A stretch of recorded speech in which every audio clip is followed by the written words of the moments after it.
Hello, welcome to our channel for probability and statistics. In this video, we will talk about choice of multiple regression model with coefficient of determination. So we know when we have a multiple linear regression model, for example, y equals x times beta plus epsilon. So where x is the matrix and beta is the column matrix, epsilon is a random term with the mean 0 and standard deviation sigma. So sometimes we only want to know what's the best model involving a couple of independent variables to estimate the response. So in this case, the criteria for saying which model is the best is to using the R square. This is the coefficient of determination. And R square is SSR divided by SST. SSR is the fitted value minus the Y mean value. So all the fitted value minus the mean value, then take a square, then take sigma for all the observations. And SST is all the observations Y variable minus mean value of Y. Then take a square, then sum together. So the result actually is 1 minus SSE divided by SST. SSE is the sum of squared error. Here error is the estimation of the epsilon. So SSE is the sum of the squared error, which is the difference between observed and fitted value. So here is a fitted value. So this is R square.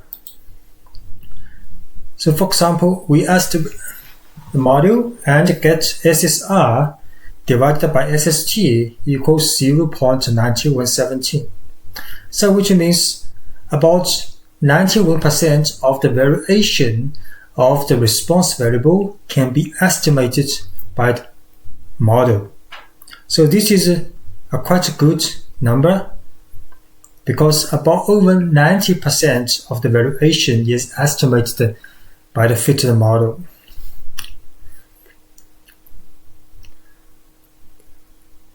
And regression sum of squares can also be used to give some indication concerning whether the model is adequate, because we only know the 91%, but we do not know it's enough to say this model is significant. So in this case, we have to use ANOVA, and this is F-test. F-test is two parts. The numerator is the SSR divided by its degrees of freedom, K variable, and denominator is SSE divided by its corresponding degrees of freedom.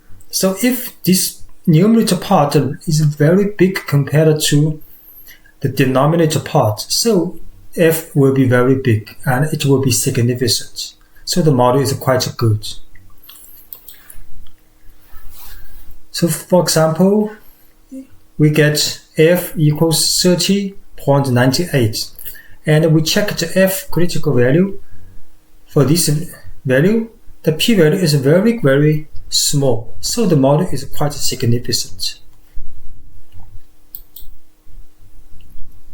And we will reject H0. H0 is the model is not significant, and we will reject H0 at alpha level of significance. And we'll say the model is significant and the combination of those independent variables will have explaining power to estimate the response variable. But we have to note some important things about coefficient of determination. So first, the linear regression model for X is not the only model. So we never know the real model. what we can do is only based on the theory and the availability of the data, which are our best to establish a model. So this is not only models that can be used to explain the data. And second, the model might have been more effective with the inclusion of other variables, or maybe the deletion of one or more variables in the model. So, and one thing about R-squared is R-squared will never decrease if we add more variables in the model. So that's why the R-squared is quite limited, because it is sacrifice of the degrees of freedom. And it will, if you add more variables, the model will be overfitting, and even R-squared will be close to 1.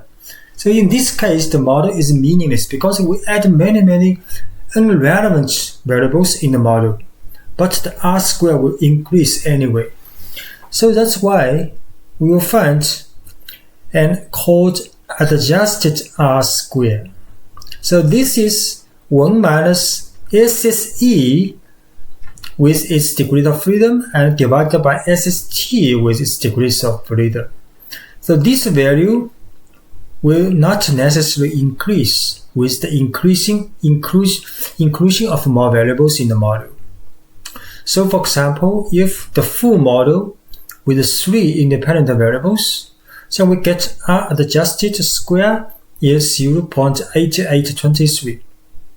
But if we remove one variable from the model, so here deletion of x3, then we get the reduced model's adjusted R-squared is 0.8904. So here you can see less variables in the model will get higher adjusted R-squared. So R-squared adjusted value will indeed favor the reduced model, and suggesting that the reduced model is preferable to the model containing all 3 regressions. So say if we want to compare the models using R-squared, it's a better way to use adjusted R-squared. Thanks for watching.